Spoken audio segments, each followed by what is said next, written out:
పరమేశ్వరుడికి అత్యంత శక్తివంతమైన అభిషేకం జరిగేది ఎప్పుడో తెలుసా? మనం మహాశివరాత్రి మాస శివరాత్రి చేస్తాం, మంచిదే. కానీ అసలు నిజానికి పరమేశ్వరాభిషేకమునకు ఒక భక్తుడు వచ్చి సంవత్సరంలో ధరించిపోయే అభిషేకం ఎప్పుడు అంటే మార్గశీర్ష మాసంలో వచ్చే ఆర్ద్ర నక్షత్రంలో తెల్లవారుజామున చెయ్యాలి.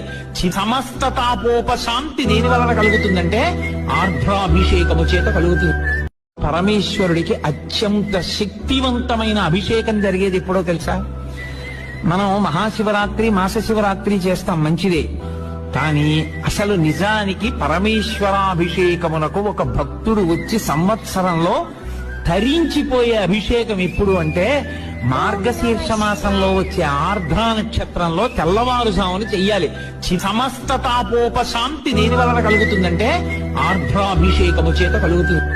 పరమేశ్వరుడికి అత్యంత శక్తివంతమైన అభిషేకం జరిగేది ఎప్పుడో తెలుసా? మనం మహాశివరాత్రి మాస శివరాత్రి చేస్తాం, మంచిదే. కానీ